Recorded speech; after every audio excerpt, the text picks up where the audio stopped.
Protecting the planet with standards, বাংলায় পৃথিবী সুরক্ষায় মান। এটা এবছরের মান দিবসের প্রতিপাদ্য। ভোক্তা কিংবা উদ্যোক্তার দিক থেকে মানসম্মত পণ্য নিশ্চিত করা শুধু একদিনের বিষয় না, এটা প্রতিদিনের প্রতি মুহূর্তের চেষ্টা। হয়তো সেই চেষ্টায় আজ থেকে ৭৪ বছর আগে অর্থাৎ ১৯৪৬ সালের এই দিনে লন্ডনে একত্রিত হয়েছিলেন ২৫টি দেশের প্রতিনিধিরা। উদ্দেশ্য ছিল পণ্য ও সেবার মান নির্ণয় এবং নিয়ন্ত্রণে বিশ্বব্যাপী একটি একক প্ল্যাটফর্ম তৈরি করা, যার ফলে ১৯৪৭ সালে প্রতিষ্ঠিত হয় আন্তর্জাতিক মান নিয়ন্ত্রক সংস্থা আইএসও। তারপর ১৯৭০ সাল থেকে বিশ্বব্যাপী শুরু হয় সেই দিনটিকে স্মরণ করা। বাংলাদেশের প্রেক্ষাপটে নির্মাণ শিল্পে মান নিশ্চিত করা ভীষণ গুরুত্ব পাচ্ছে, কারণ এখন দেশ জুড়ে চলছে কাঠামোগত উন্নয়নের মহাযজ্ঞ। সেই যজ্ঞে আমরা আসলে কতটা পরিবেশ বান্ধব উন্নয়ন করতে পারছি, চ্যালেঞ্জগুলো আসলে কোথায়, সেগুলোই নিয়ে খুব সহজ করে আলোচনা করতে চাই। সঙ্গত কারণে আজ আমাদের আলোচনার বিষয়বস্তু পৃথিবীর সুরক্ষায় মান, প্রেক্ষাপট বাংলাদেশ। আপনাদের সকলকে আমন্ত্রণ ২৪ ঘন্টায়। সাথে আছে আমি মীরা হাসান।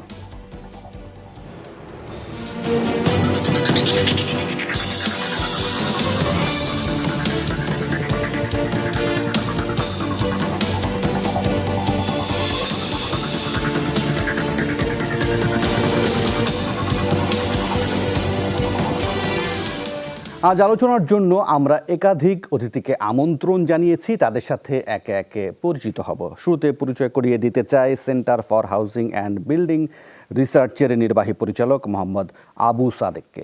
মিস্টার আবু সাদেক, আপনাকে স্বাগত জানাচ্ছি আমাদের ২৪ ঘন্টায়। এছাড়াও আমাদের আলোচনায় যোগ করে নিতে চাই প্রকৌশল বিশ্ববিদ্যালয়ের পুরাকৌশল বিভাগের শিক্ষক অধ্যাপক ডক্টর খান মাহমুদ আমানত। ডক্টর খান, আপনাকে স্বাগত। একই সঙ্গে এই আলোচনায় স্বাগত জানাতে চাই নগর পরিকল্পনাবিদ অধ্যাপক ডক্টর আক্তার মাহমুদকেও। আপনাদের তিনজনকে নিয়েই আলোচনা শুরু করব, তবে শুরুতে টাইটেল ব্রেক আছে, এরপরই আমি আলোচনাটা শুরু করতে চাই। মোহাম্মদ আবু সাদেক, আপনাকে দিয়েই আপনার কাছ থেকে শুরুতেই জানতে চাইবো আসলে যে আমরা যে ধরনের ভোগ্যপণ্য বলেন বা প্রসাধনী বলেন, সেগুলো যে মান নিয়ন্ত্রণের ব্যাপারে যতটা গুরুত্ব দেই, আসলে সেই জায়গা থেকে আমরা যদি নির্মাণ সামগ্রীর মান নিয়ন্ত্রণ বলি, কোয়ালিটি কন্ট্রোলের কথা বলি, সেগুলো আসলে আমি কতটা গুরুত্ব দেই। এক, দ্বিতীয়ত এটাও একটু যোগ করবেন যে টেকসই উন্নয়ন বা সুরক্ষার কথা আমরা বলছি, সেখানে আসলে কি কি বিষয়গুলো গুরুত্ব পাবে। মিস্টার আবু সাদেক। ধন্যবাদ। আসলে আমি শুরুতেই বলতে চাচ্ছি যে আজকে আমাদের বিশ্ব মান দিবস। এই মান দিবস উপলক্ষে আমাদের আজকের আলোচনায় শুরুতে আমার একটু আপনার যদি স্ক্রিন শেয়ারের ফ্যাসিলিটিসটা পাওয়া যেত, তাহলে আমি একটু জাস্ট ২ মিনিটে একটা ভিডিও দিয়ে শুরু করলে আমাদের এই আলোচনাটা মানে ক্লিয়ার হতো আর কি। সেটা কি সম্ভব? সেটা না করাই আমার মনে হয় ভালো হবে। আপনার কথা দিয়ে আমি আসলে আলোচনাটা শুরু করতে চাই। আচ্ছা, আপনি যদি চান শেয়ার দেওয়ার কথা, সেটা কত সময়ের হতে পারে? আমার শেয়ার দিয়েছি, দেখি আপনি কি দেখাতে চান। মিস্টার সাদেক, আমরা দিয়েছি আপনাকে স্ক্রিন শেয়ার দিয়েছি, দেখি আপনি কি দেখাতে চান। জি, আমরা স্ক্রিন শেয়ার দিয়েছি, আপনি কি দেখাবেন একটু দেখান, আমরা দেখতে চাই।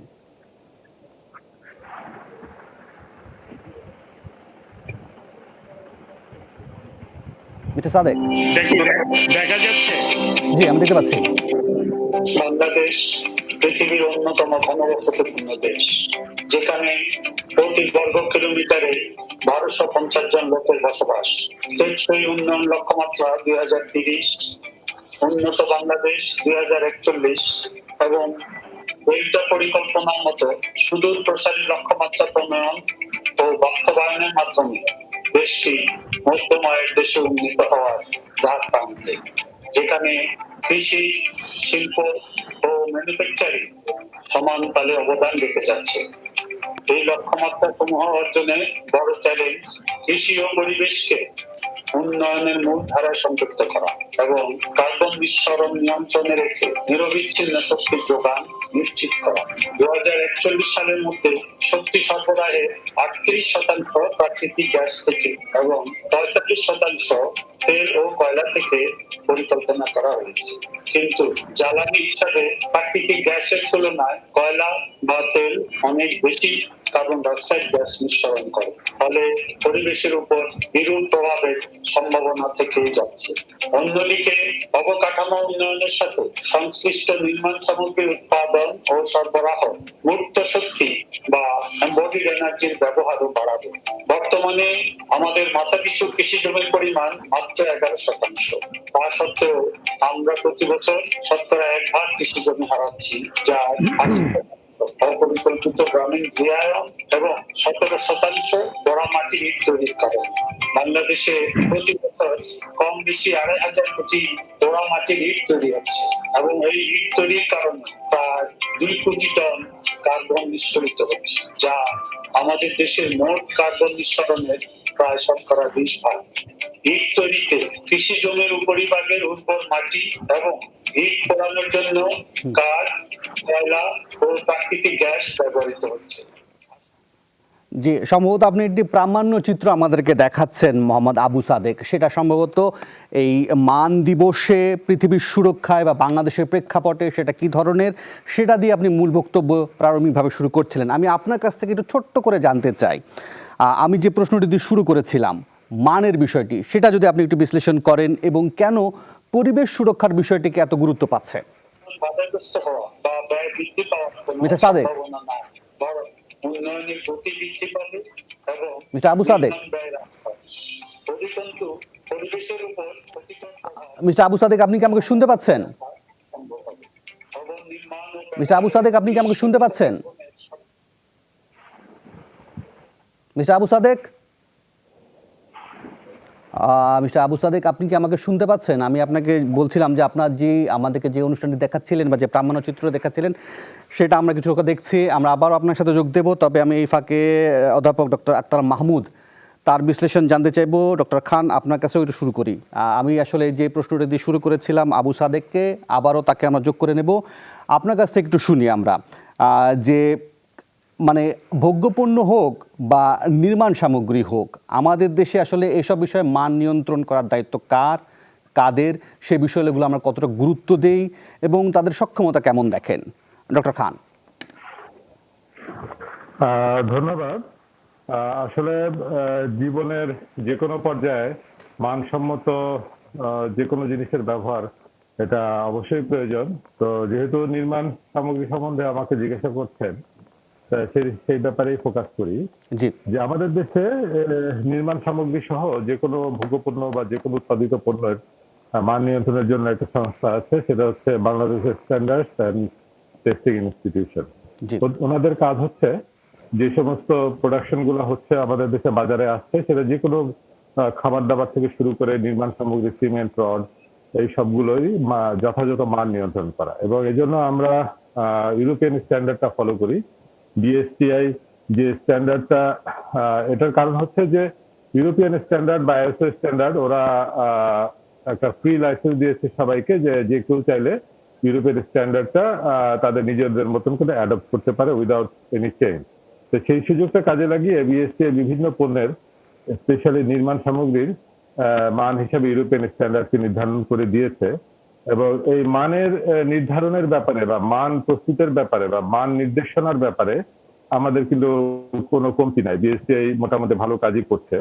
তবে প্রোডাকশন লেভেলে সেই মান অনুযায়ী নির্মাণ সামগ্রীগুলো সহ অন্যান্য সামগ্রী নির্মিত হচ্ছে কিনা বা প্রস্তুত হচ্ছে কিনা, সেটা আলোচনা হতে পারে। যে আমাদের দেশে নির্মাণ সামগ্রীর মান, ভালো মানের নির্মাণ সামগ্রীও পাওয়া যায়, উন্নত মানের, আবার অনুন্নত মানের নির্মাণ সামগ্রীও পাওয়া যায়। কাজেই এক্ষেত্রে আমি বলবো যে মান নিয়ন্ত্রণ যে পুরোপুরি হচ্ছে তা কিন্তু না। এবং এই ব্যাপারে আমার মনে হয় এই যে বিএসটিআই বা এই জাতীয় যে সমস্ত সংস্থা আছে, আইন নিয়ন্ত্রণ সংস্থা, তাদের সক্ষমতা আরো বৃদ্ধি করার প্রয়োজন এবং তাদেরকে এবং এ ব্যাপারে আমাদের জনসচেতনতাও তৈরি করা প্রয়োজন। ডক্টর খান, যে আপনি টেকসই উন্নয়নের কথা বলছিলেন বা আমরা সবাই বলি টেকসই উন্নয়ন দরকার বা অবকাঠামো যে উন্নয়নের কথা বলছি, সেই অবকাঠামোরও তো এক ধরনের স্থায়িত্ব বলেন, সেটা সুরক্ষা বলেন, সেই জায়গা থেকে ভালো মানের সুরক্ষা সামগ্রী বা নিম্ন মানের সুরক্ষা সামগ্রী, সেটা ভেদাভেদ করার সক্ষমতা আমাদের কেমন, বা সেটা কিভাবে করি আমরা? আমাদের ভালো বা উন্নত মানের নির্মাণ সামগ্রী তৈরি করার ক্ষমতা আছে, বা আমাদের যে সমস্ত মিল বা ফ্যাক্টরিগুলো আছে তাদের সক্ষমতা আছে, বা প্রবলেম হচ্ছে যে কিছু কিছু ছোট কোম্পানি অধিক লাভের আশায় যে সুনির্দিষ্ট মান নিয়ন্ত্রণের প্রক্রিয়ার মধ্যে দিয়ে নির্মাণ সামগ্রী বা অন্যান্য সামগ্রীগুলো তৈরি করার কথা, সেটা তারা না করে একটু শর্টকাটে জিনিসপত্র তৈরি করতেন, এবং সেখানে তখন মানহীনতার ব্যাপারটা চলে আসছে। এবং সেই সমস্ত মানহীন দ্রব্য সেটা নির্মাণ সামগ্রী হোক বা অন্য যে কোনো কিছু হোক, সেটা দিয়ে যখন আমরা কোনো কিছু তৈরি করছি, সেটা তখন মানসম্মত হচ্ছে না, এবং মানসম্মত কোনো জিনিসটা টেকসই হওয়ার কোনো প্রশ্নই আসে না। কাজেই মান নিয়ন্ত্রণের ব্যাপারটা আমার মনে হয় আর একটু সচেতন ভাবে আমাদের এই নিয়ন্ত্রণটা দেখা উচিত, বা এই ব্যাপারে আমাদের আরো সতর্ক হওয়া উচিত। ডক্টর আক্তার মাহমুদ, আপনার একটু বিশ্লেষণে জানতে চাইবো যে আমরা মান ঠিক রেখে আমরা আমাদের পরিবেশ বান্ধব উন্নয়নের কথা বলছি। এখন যে সকল আমরা নির্মাণ চলছে বা কাঠামোগত উন্নয়ন যজ্ঞগুলো চলছে, সেখানে আপনি পরিবেশ সুরক্ষার বিষয়গুলো আসলে কতটুকু গুরুত্ব দেওয়া হচ্ছে আপনার দৃষ্টিতে, বা আপনার বিশ্লেষণে সেটা কেমন? ধন্যবাদ আপনাকে। আমি একটু বৃহত্তর পরিসর থেকে বলতে চাই, আমরা এই মুহূর্তে সারা বাংলাদেশে এসডিজির যে সকল টার্গেটগুলো আছে, সেই টার্গেটগুলো এবং গোলগুলো পূরণের জন্য প্রত্যেকটা সরকারি বেসরকারি সকল সংস্থাই একই সাথে কাজ করছে।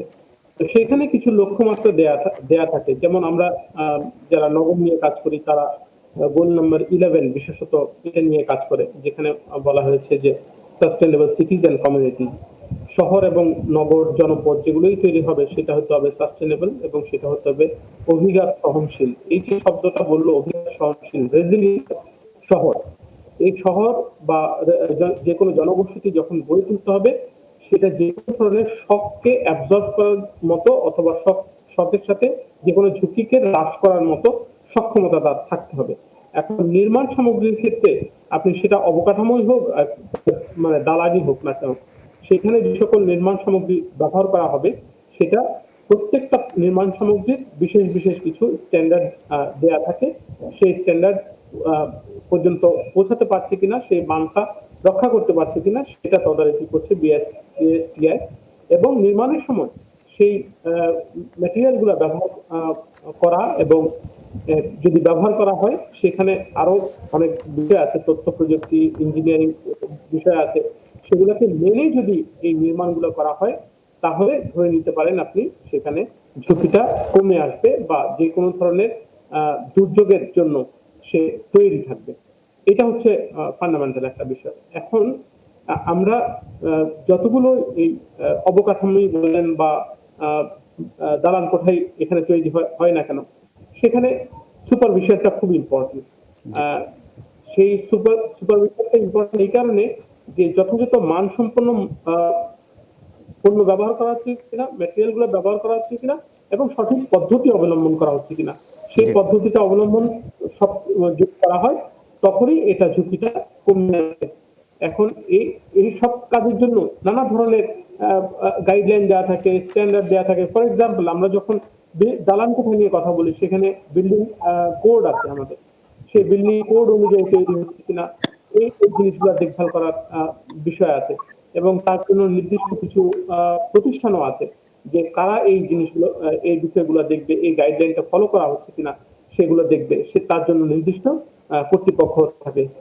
মানে এই ক্ষেত্রে ঢাকা শহরের ক্ষেত্রে যেমন রাজধানী উন্নয়ন কর্তৃপক্ষ, এবং অন্যান্য জায়গায়ও যেখানে মেট্রোপলিটন সিটি আছে সেখানে ডেভেলপমেন্ট অথরিটি গুলো এই কাজটা করে। আর যেখানে ডেভেলপমেন্ট অথরিটি নেই, সেই সকল জায়গায় মিউনিসিপ্যালিটি আছে এবং সিটি কর্পোরেশন আছে, সেক্ষেত্রে তারাও এই বিষয়গুলো দেখভাল করে। তাহলে প্রত্যেকটা জায়গায় এই ধরনের কর্তৃপক্ষ আছে, নগর সংস্থা আছে, যারা এই মানগুলো দেখভাল করে, বিশেষত অবকাঠামো এবং দালান কোঠা নির্মাণের ক্ষেত্রে। জি, আমি এই ফাঁকে আর আমাদের সাথে যোগ করে দিই। জি, আমি এই ফাঁকে আমাদের সাথে মোহাম্মদ আবু সাদেককে যোগ করে নিই। তাকে কিছুক্ষণের জন্য আমার সংযোগ হারিয়েছিলাম। আবু সাদেক, আমরা একটা জায়গায় এসেছি আলোচনার। আপনি শুরুতে আমাদেরকে একটা প্রামাণ্য চিত্র দেখাচ্ছিলেন। সেখানে বাংলাদেশের প্রেক্ষাপটটাকে আপনি তুলে ধরার চেষ্টা করেছেন। আমি আপনার একটু বিশ্লেষণ জানতে চাইবো। এখানে আমরা আক্তার মাহমুদের সাথে কথা বলছিলাম এবং ডক্টর খানের সাথে কথা বলছিলাম। তারা বিএসটির ভূমিকার কথা বলছিলেন, পাশাপাশি তদারকি এবং নজরদারি, বিশেষ করে অবকাঠামো বা দালান কোঠা বলেন বা যেসব কার্যক্রমগুলো চলছে সেখানে, সেই জায়গা থেকে আপনার দৃষ্টিকোণে মানে টেকসই উন্নয়নে সুরক্ষার যে কথাটা আপনি বলছেন, আমরা বলছি, সেখানে কোন কোন বিষয়গুলো আপনার দৃষ্টিতে, আপনার বিশ্লেষণে গুরুত্ব পাওয়া উচিত? ডক্টর আবু সাদেক। ওকে, ধন্যবাদ। জি, ধন্যবাদ। আসলে আমরা বর্তমানে আমাদের যে সময়টা আমরা পার করছি সেটা হচ্ছে আমাদের যে আমরা সাস্টেনেবল ডেভেলপমেন্ট গোল, যেটা 2015 থেকে 30 আমরা সাস্টেনেবল ডেভেলপমেন্ট গোল পিরিয়ডে আমরা আছি। তো এখানে মিলেনিয়াম ডেভেলপমেন্ট গোলে কিন্তু বাংলাদেশের যে অ্যাচিভমেন্ট ওটা মানে প্রশংসনীয়। কিন্তু আমরা একটু শঙ্কিত যে আমরা যেভাবে মিলেনিয়াম ডেভেলপমেন্ট গোলে সাকসেসফুলি আমরা অ্যাচিভ করতে পেরেছি, আমাদের যে এসডিজি আমরা কিন্তু স্টার্টিং এ আমাদের 5 বছর পার হয়ে গেছে, আমরা কিন্তু সেই লক্ষণটা দেখছি না।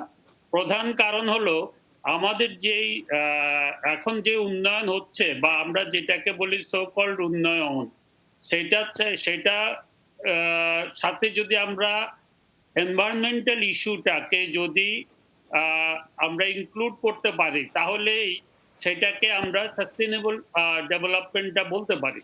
কিন্তু আমাদের দেশে আমরা কিন্তু এনভায়রনমেন্টটাকে খুব অনার করে আমরা কিন্তু আমাদের ডেভেলপমেন্টটা করতে পারছি না। এবং মান যেটা আমাদের দেশে, আমরা কিন্তু খুবই পিছিয়ে আছি। আমাদের দেশে যে স্ট্যান্ডার্ড যে ফর্মুলেশন এবং যে এটার ইমপ্লিমেন্টেশন, এটাও আমরা খুব একটা ভালো অবস্থায় নাই। এটা খুব আশাব্যঞ্জক না। আমি যদি আপনাকে বলি যে আমাদের একটা বিল্ডিং স্ট্রাকচারের মানই আমরা ঠিক করতে পারিনি। এখন সেই যে বিল্ডিং এর মানই ঠিক করতে পারিনি, কাজে বিল্ডিং এর তৈরি করতে যে কনস্ট্রাকশন মেটেরিয়াল গুলো, সেগুলোর মান তো আসছে পরে সেগুলো। এবং আপনি জানেন একটা বিল্ডিং করতে প্রায় 1000 আইটেম লাগে। আপনি ছোট বড় ছোট থেকে, কিন্তু আমাদের যে বিএসটিআই যে স্ট্যান্ডার্ড, ওখানে হার্ডলি 10 থেকে 15টা আইটেমের মাত্র আমাদের স্ট্যান্ডার্ডাইজ করা আছে। বাকি সব কিন্তু চলছে উইদাউট মানে এনি মানে স্ট্যান্ডার্ড, এনি কন্ট্রোল, এনি আর কি। তো এই যে অবস্থা, এখন একটা বিল্ডিং এ যদি আপনি মনে করেন যে একটা বিল্ডিং এ আমি কেন বলছি যে একটা বিল্ডিং এ স্ট্যান্ডার্ডাইজ করতে পারিনি, একটা বিল্ডিং স্ট্যান্ডার্ডাইজ করতে আমি যেটা বোঝাচ্ছি যে আপনি যদি একটা এত স্কোয়ার ফিটের একটা বিল্ডিং করেন বা এত তালা এত স্কোয়ার ফিটের একটা বিল্ডিং করেন, তাহলে আপনার ওখানে there should have a standard যে আপনি এত কেজি বা এত টনের বেশি আপনি কার্বন ইমিশন করতে পারবেন না। রাইট। আপনি আপনি 1 টন রড তৈরি করেন, 1 টন সিমেন্ট তৈরি করেন, কিন্তু আপনার এত কেজির বেশি কার্বন এমিশন হতে পারবে না। এই যে একটা লিমিট করে দেওয়া, দ্যাট ইজ হচ্ছে যে আপনার স্ট্যান্ডার্ড যে ম্যাটেরিয়ালে। এখন আমাদের দেশে যে বিল্ডিং হচ্ছে, আপনি যদি চিন্তা করেন, বিল্ডিং এ আমি ওই যে একটা ফ্রেম স্ট্রাকচার, কিন্তু আমি পুরা বিল্ডিং এর প্রায় সমান ডাবল লোড আমি বিল্ডিং এ বাড়াই দিচ্ছি। কি করে? আমি পার্টিশন ওয়াল দিয়ে, কি দিয়ে ওয়াল দিচ্ছি? ইটের ওয়াল দিচ্ছি। সেই ইটগুলো কি কোথা থেকে তৈরি করে? সেই ইটগুলো তৈরি করার জন্য আমি এগ্রিকালচারাল টপ সয়েলটা নিয়ে যাচ্ছি এবং আমার প্রতি বছর আমি 1% এগ্রিকালচারাল ল্যান্ড লস করতেছি, যেখানে আমাদের দেশে একজন মানুষের পার ক্যাপিটা এগ্রিকালচারাল ল্যান্ড শেয়ার মাত্র 11 ডিসিমেল, যেখানে আমাদের প্রতিবেশী রাষ্ট্র ইন্ডিয়া হচ্ছে 44 ডিসিমেল। আপনি চিন্তা করেন, ইন্ডিয়াতে 44 ডিসিমেল জমির পার ক্যাপিটাল ওনারশিপ থাকার পরেও ইন্ডিয়া কিন্তু আপনার এই যে কৃষি জমি টপ সয়েল ইউজ করে কোনো ইট তৈরি করতে দিচ্ছে না। ফলে ত্রিপুরাতে ওরা ইট তৈরি করে না, আমাদের দেশ থেকে ত্রিপুরা ইট মানে এক্সপোর্ট করতেছি আমরা। অথচ আমরা জমির মালিক কিন্তু 11% জমির মালিক। জি, তাহলে আমাকে এই যে এই জায়গায় একটু থামাই। আবু সাদেক, আপনাকে এই জায়গায় একটু থামাই, আমি একটা বিরতি নেই। বিরতির পর ফিরে এসে আপনি যে প্রসঙ্গ উল্লেখ করলেন সেটা নিয়ে একটু ডক্টর খান মাহমুদের কাছে যেতে চাইবো। আপনি বলছিলেন যে বিল্ডিং স্ট্যান্ডার্ড মান নির্ধারণ করে দেওয়ার বিষয়গুলো, কিন্তু কথা হলো মান তো না হয় নির্ধারণ করে দেয়া গেল, কিন্তু সেটা নজরদারি করবে কে, সেটা নিয়ন্ত্রণ করবে কে? এই প্রসঙ্গটা একটু আলোচনায় আনতে চাই, তবে তার আগে নেব ছোট্ট একটা বিরতি, ফিরবো একটু পর।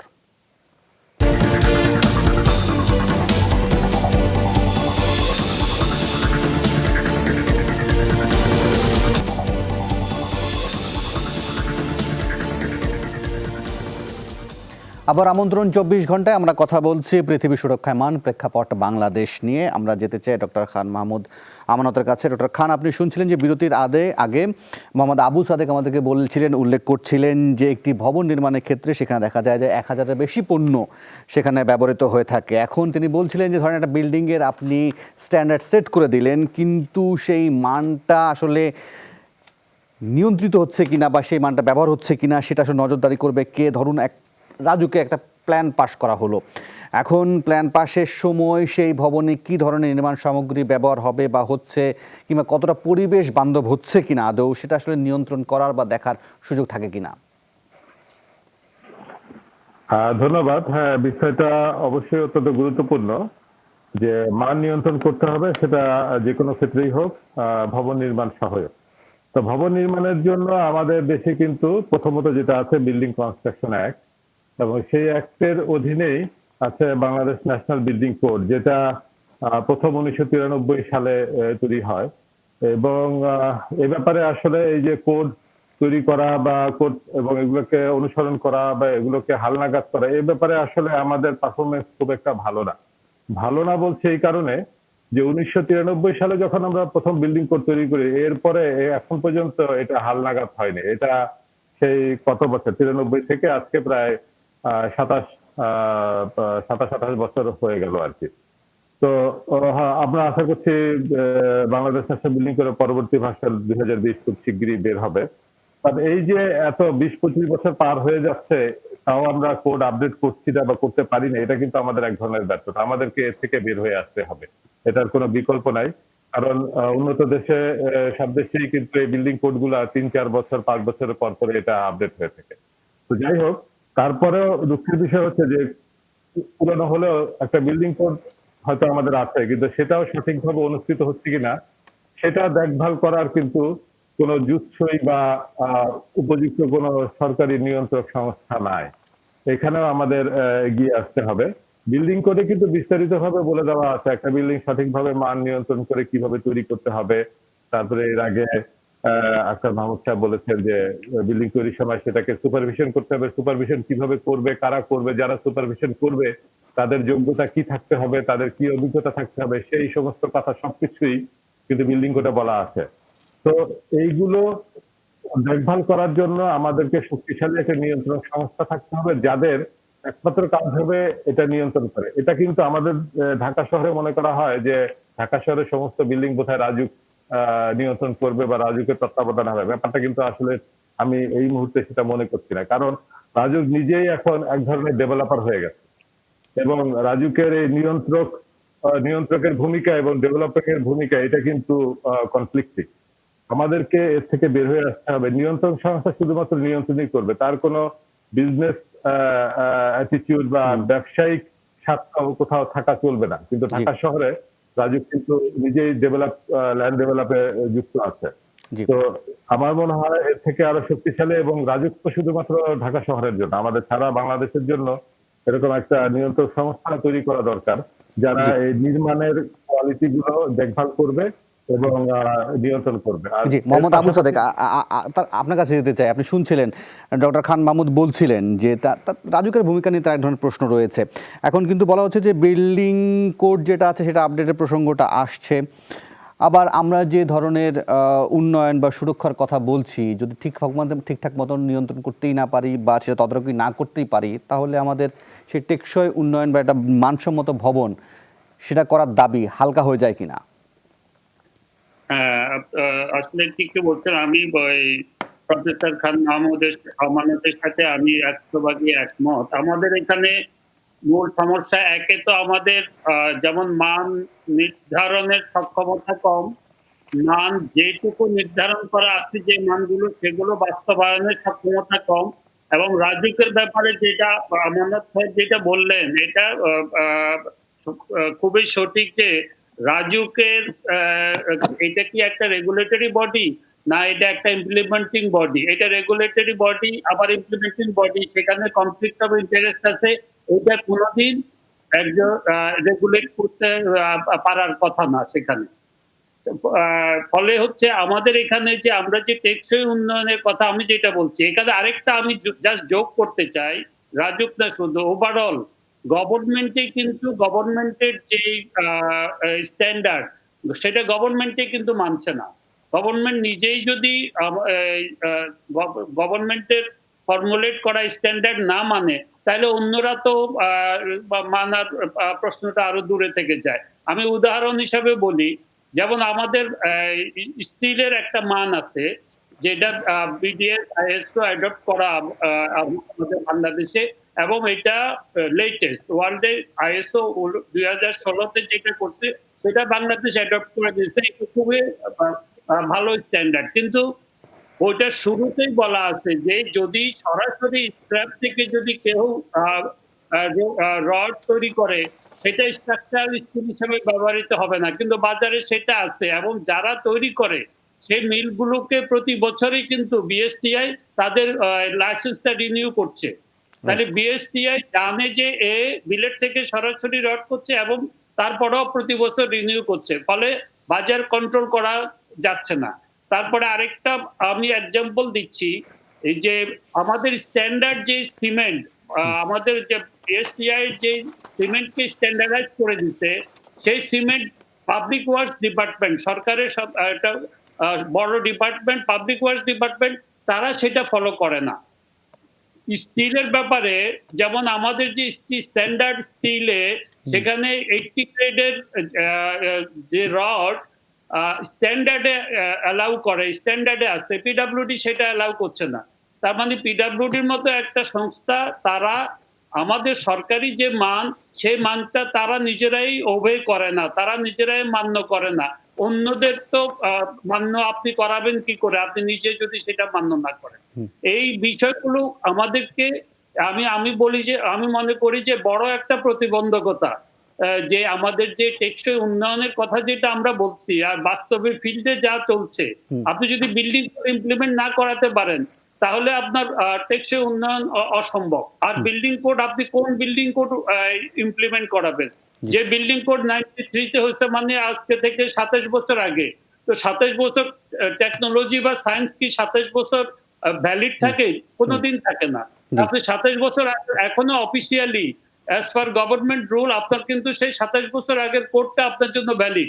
এখন যদি আমি সেই কোড ফলো করি, তাহলে আমার বিল্ডিং নট অনলি যে আনসাস্টেনেবল, রাদার ওইটা মানে আনসেফ একটা বিল্ডিং করব, আনইকোনমিক একটা বিল্ডিং হয়ে যাচ্ছে। তাহলে এই যে গ্যাপ গুলো পলিসিতে, আমাদের এই যে গ্যাপ গুলো হচ্ছে, এগুলোকে যদি আমরা মিনিমাইজ করতে না পারি, তাহলে কিন্তু আসলেই আমরা কিন্তু সাস্টেইনেবল ডেভেলপমেন্ট গোল, আমাদের যে লক্ষ্য, সেই লক্ষ্য আমরা অর্জন করার আমি কোনো কঠিনতর হয়ে যাবে, চ্যালেঞ্জের মুখে পড়বে। আমি ডক্টর আক্তার মাহমুদ, আপনার বিশ্লেষণটা জানতে চাইবো। যেমনটা বলা হচ্ছে, মোহাম্মদ আবু সাদেক উল্লেখ করছিলেন যে সরকারি একটি সংস্থার বেঁধে দেওয়া মান আরেকটি সংস্থা সেটি হয়তো উপেক্ষা করে, সেই জায়গা থেকে সেখানে সমন্বয় কোনো অভাব দেখেন কিনা। পাশাপাশি এটাও একটু উল্লেখ করবেন যে ভবন নির্মাণের ক্ষেত্রে যে পরিবেশ সুরক্ষার বিষয়টি সবসময় সামনে আসা হয়, সেটা বেশ অবহেলিত মনে হয় কিনা আপনার জন্য বা আপনার কাছে? সবসময় তো মনে হয়, কারণ আমরা এখন দেখি যে মানে বিল্ডিং তো এটা কোনো একটা আইসোলেটেড বিষয় না, এটা শহরের একটা অংশ। এটা সামগ্রিক পরিকল্পনার যদি একটা অংশ হয়, তাহলে শহর পরিকল্পনা থেকে শুরু করে একেবারে ক্ষুদ্র স্কেলে একটা প্লট পর্যন্ত এই পুরো জায়গাটাই পরিকল্পনা মাফিকই তৈরি হওয়া প্রয়োজন। আপনি যদি ঝুঁকির কথা বলেন, টেকসই উন্নয়নের কথা বলেন, সেখানে যেই রিটেল এরিয়া প্ল্যান বলেন অথবা সিটির জন্য, যে কোনো শহরের জন্য যে একটা মাস্টার প্ল্যান তৈরি করা হয়, মাস্টার প্ল্যান পুরোপুরি ভাবে মানাটা বাধ্যতামূলক। এটা মানতে হবে এবং মানাতে হবে। তো সেই জায়গাটাও খুবই ইম্পর্টেন্ট। কারণ আপনি বিল্ডিংটা যে করছেন এটা কোন জায়গায় করছেন, কি লুজ সয়েলের উপরে করছেন নাকি শক্ত মাটির উপরে ভিত্তির উপরে করছেন, এই বিষয়গুলো ইম্পর্টেন্ট। এখন তার সাথে সাথে ইম্পর্টেন্ট হচ্ছে যে দালানটি আপনি করছেন সেই দালানটির আহ, আহ, কত তলার দালান, মানে কোন ফাউন্ডেশনে এটা তৈরি করা হয়েছে এবং কিভাবে এটাকে প্ল্যান অ্যাপ্রুভাল করা হয়েছে। মানে নিশ্চয়ই একটা অ্যাপ্রুভাল কমিটি যখন একটা অ্যাপ্রুভ করে তখন সবকিছু দেখে অ্যাপ্রুভ করে, কিন্তু পরবর্তীতে যখন মাঠে যায়, যেটা ইমপ্লিমেন্টেশনে যায়, সেখানে এটা খুবই অহরহ একটা ঘটনা যে ঢাকা শহর কেন সারা বাংলাদেশের বিভিন্ন জেলা শহরেও আমরা আমরা দেখতে পাই যে প্ল্যানের ভায়োলেশন করে নানাভাবে বিল্ডিং গুলা তৈরি হয় এবং এই দালানগুলো এভাবে তৈরি হয় বলে এখানে ঝুঁকির পরিমাণটা বেড়ে যায়, সেখানে পরবর্তীতে যে কোনো ধরনের দুর্ঘটনা ঘটতে পারে। আর এই কারণেই আমরা বারে বারে বলছিলাম যে বিল্ডিং কোডের কথা এবং তার বাস্তবায়নের কথা। জি, এই ডক্টর আক্তার মাহমুদ, আপনাকে একটু থামাই, আমি একটা বিরতি নেই, বিরতির পর ফিরে এসে আপনাকে দিয়ে আবার শুরু করব। সেক্ষেত্রে আপনাকে আগে জানিয়ে রাখি যে প্রশ্নটি আপনার কাছে ফিরে এসে জানতে চাইবো, সেক্ষেত্রে হচ্ছে আমরা যখন একটা ভূমিকম্প অনুভূত হয় তখন আসলে ভীষণ রকমভাবে এটা আলোচনা হয়, কিন্তু আমি একটু ফিরে এসে আপনার কাছ থেকে এটা শুনতে চাইবো যে ভূমিকম্প সহনীয় ভবনগুলোর ক্ষেত্রে আমরা আসলে যে কাঁচামালগুলো বা যে উপকরণগুলো আছে সেগুলো দিয়ে কতটা গুরুত্ব দেই, সেগুলো আসলে কতটুকু মানসম্মত হয়, সে বিষয়গুলোকে একটু আলোচনা আনতে চাই। মানে ছোট্ট একটা বিরতি, ফিরব একটু পর।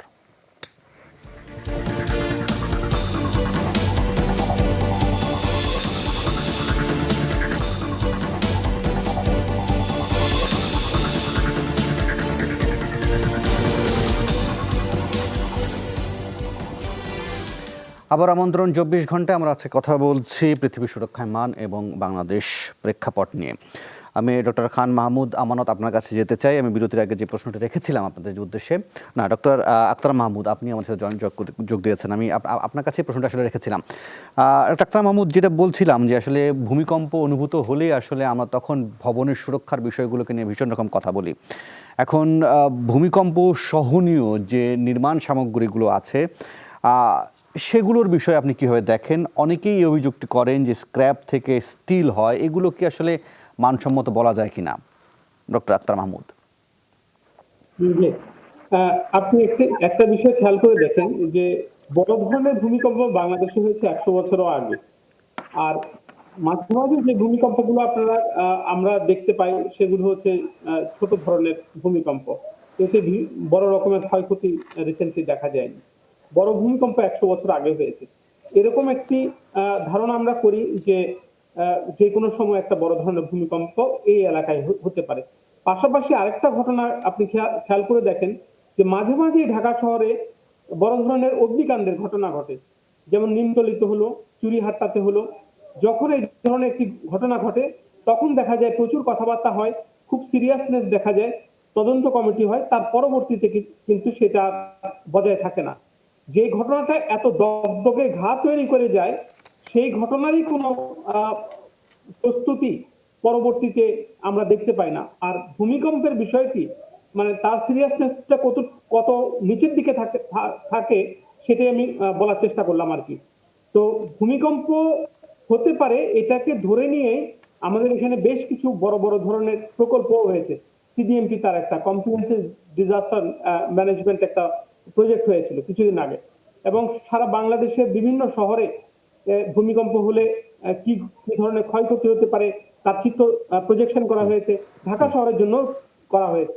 সেখানে কিভাবে দালান কোঠাগুলো তৈরি করতে হবে সেটা বলা হয়েছে, এবং সেটা বিল্ডিং কোডটাও এখন আমরা যেটা সর্বশেষ যেটা তৈরি করা হয়েছে 2010 থেকে শুরু করে পরবর্তীতে একটা আপডেট করা হয়েছে, এটা এখন ফাইনাল পর্যায়ে আছে, শুধু মন্ত্রণালয়ে এটা অনুমোদনের অপেক্ষায় আছে। এখন আমরা যদি ভূমিকম্পের এই ঝুঁকি থেকে কমাতে চাই, অবশ্যই আমাদের প্রত্যেকটা ম্যাটেরিয়ালেরই মান যেমন বজায় রাখতে হবে, ডিজাইন যেমন বজায় রাখতে হবে, তেমনি বিল্ডিং কোডের যাবতীয় গাইডলাইন গুলো ফলো করতে হবে। ডক্টর খান মাহমুদ, আপনার কথা স্পষ্ট ডক্টর মাহমুদ, আমি এই বিষয়ে ডক্টর খান মাহমুদ আমানতের তার বিশ্লেষণটা জানতে চাইবো। এই প্রসঙ্গে যদি আপনি কিছু যোগ করেন। দ্বিতীয়ত আমরা দেখছি অনেক প্রতিষ্ঠানই আসলে এই ধরনের সামনে একটা প্রচারণার সামনে নিয়ে আসে বুয়েটের সনদ প্রাপ্তির বিষয়গুলো, আসলে এটা কতটুকু মানে বুয়েট আসলে কতটুকু মানে এটা তার কাজ কিনা আসলে? না, বুয়েট আসলে কোনো কিছুর সনদ দেয় না। বুয়েট শুধু টেস্ট রিপোর্ট দেয় এবং টেস্ট রিপোর্টটা একটা সার্টেন স্ট্যান্ডার্ড ফলো করছে কিনা সেটাই সেই রিপোর্টে থাকে। বুয়েট হচ্ছে একটা টেস্ট করে টেস্ট রিপোর্ট দেয়, সেটাই হচ্ছে আমাদের। এখন সেটাকে কেউ যদি তার নিজস্ব ব্যবসায়িক ক্ষেত্রে ব্যবহার করে, সেটা আমি মনে করি না খুব একটা গ্রহণযোগ্য। বা তারপরে এই ধরনের ঘটনা ঘটছে, স্পেশালি আমাদের নির্মাণ সামগ্রীগুলো, স্পেশালি রডের ক্ষেত্রে এই জিনিসটা ঘটছে। এবং রড নিয়ে আপনি একটু আগে কথা বলেছিলেন, আসলে আমাদের দেশের বেশিরভাগ বিল্ডিংই হচ্ছে কংক্রিটের বিল্ডিং, এটা আমরা সবাই জানি যে এটা আমাদের দেশের ক্যারেক্টারিস্টিক। স্টিল কনস্ট্রাকশনে আমরা এখনো অত যেতে পারিনি। তো কংক্রিট বিল্ডিং যখন একটা তৈরি হয়, কংক্রিট বিল্ডিং এর কিন্তু অনেকগুলো উপাদান আছে, রড, সিমেন্ট, বালু, খোয়া, পানি, অনেকগুলো উপাদান দিয়ে তারপরে একটা বিল্ডিং এর মূল কাঠামোটা তৈরি হয়। এরপরে তো অন্যান্য সামগ্রী আসতেই পারে, যেটা বলা হয়েছে যে প্রায় 1000টা সামগ্রী আছে, বাট মূল কাঠামোটা তৈরি হয় রড, সিমেন্ট, বালু, খোয়া, পানি এগুলো দিয়ে। তো এই যে মূল 5টা উপাদান, এই 5টা উপাদানের মধ্যে একমাত্র রড যেটাকে আমরা বলি, সেই রডটাই হচ্ছে ভূমিকম্প সহনীয় ভবন তৈরির জন্য একমাত্র ইনগ্রেডিয়েন্ট, যেটাকে বিভিন্ন রকম কনফিগারেশন করে আমরা ভূমিকম্প সহনীয় কংক্রিট ভবন নির্মাণ করি। অন্য উপাদানগুলোর কিন্তু তেমন কোনো ডাইরেক্ট কন্ট্রিবিউশন নাই এই ভূমিকম্প সহনীয় ভবন তৈরির জন্য। এই কারণে এমএস রডের মান নিয়ন্ত্রণ করাটা অত্যন্ত জরুরি। স্ক্র্যাপ থেকে সরাসরি রোলিং করে যে সমস্ত কোম্পানিগুলো রড তৈরি করছে, এগুলোর তো কোয়ালিটি জানার কোনো উপায় নাই, কারণ আপনার কাঁচামাল হচ্ছে স্ক্র্যাপের তো কোনো স্ট্যান্ডার্ড নাই। আপনি কোথা থেকে স্ক্র্যাপ আসছে, সেইটার মান কি, সেখানে কি পরিমাণ সেই লোহাটার বা সেই স্টিলের কম্পোজিশনটা কি, সেটা জানার তো কোনো উপায় নেই। এবং ফলে স্ক্র্যাপ থেকে যে লোহাগুলো হচ্ছে, সেই লোহার মান সম্বন্ধে জানা যাবে না, এবং সেই লোহা দিয়ে যদি, সেই স্টিল দিয়ে যদি আমরা ভবন তৈরি করি, সেটাও নিরাপদ হবে না। দুঃখের বিষয় হচ্ছে যে আমাদের সরকারি প্রজেক্ট গুলাতে, স্পেশালি ঢাকা শহরের বাইরে এলজিইডি এবং পিডব্লিউডি যারা বিভিন্ন ব্রিজ, কালভার্ট বা অন্যান্য ভবন নির্মাণ তৈরি করে, সেই সমস্ত প্রজেক্টে এই সমস্ত স্ক্র্যাপ থেকে তৈরি করা লোহা এটা ব্যবহৃত হচ্ছে। আমাদের বুয়েটে প্রতিনিয়ত বিভিন্ন কোম্পানি থেকে টেস্ট করতে আসে রড। মানে আপনি এই বিষয়টা তুলেছেন যে ঠিক আছে, সরকারি প্রজেক্টে কিভাবে মানহীন পণ্য কিভাবে ব্যবহার করা হয়, সেই জায়গা থেকে মোহাম্মদ আবু সাদেক আপনার কাছে জানতে চাইছি যে তাহলে এই বিষয়গুলো কিভাবে বন্ধ করা যায়, বা এই যারা নিম্নমানের মানে পণ্যগুলো উৎপাদন করছেন, কাঁচামালগুলো উৎপাদন করছেন, তাদের বিরুদ্ধে কিভাবে ব্যবস্থা নেওয়া যায়?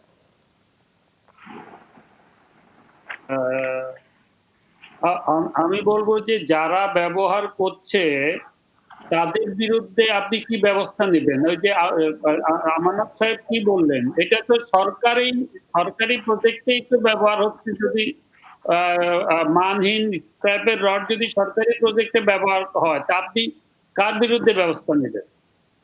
আর এমনিতে যারা একজন ইন্ডিভিজুয়াল, মনে করেন আপনি, আমরা যারা টেকনিক্যালি তো জানি না, আমরা বাজার থেকে কিনে যদি সাবস্ট্যান্ডার্ড যদি ম্যাটেরিয়াল ব্যবহার করি, সেইটা আমাদের দোষ না। সেটা হচ্ছে আমি বলবো যাদের এই মান নিয়ন্ত্রণ করার যাদের দায়িত্ব, তারা মান নিয়ন্ত্রণ করতে পারছে না বলেই বাজারে ওই মানহীন যে ম্যাটেরিয়াল গুলো আছে, সেই কারণে আমি বাজার থেকে সেই ম্যাটেরিয়াল গুলো নিয়ে আসছি। তাহলে এইটার দায়িত্ব কিন্তু আমি বলবো যে এই যে সরকারের উপরেই পড়বে। সরকারকেই কিন্তু এই যে মান নির্ধারণ করতে হবে এবং মান নিয়ন্ত্রণ করতে হবে। যেটা আমানত সাহেব আগেবার বলছিলেন যে আমাদের যে বিল্ডিং কোড, এটা একটা স্ট্যান্ডার্ড। এখন এই বিল্ডিং কোড বাস্তবায়নে কোনো দায়িত্বপ্রাপ্ত কোনো বডি নাই।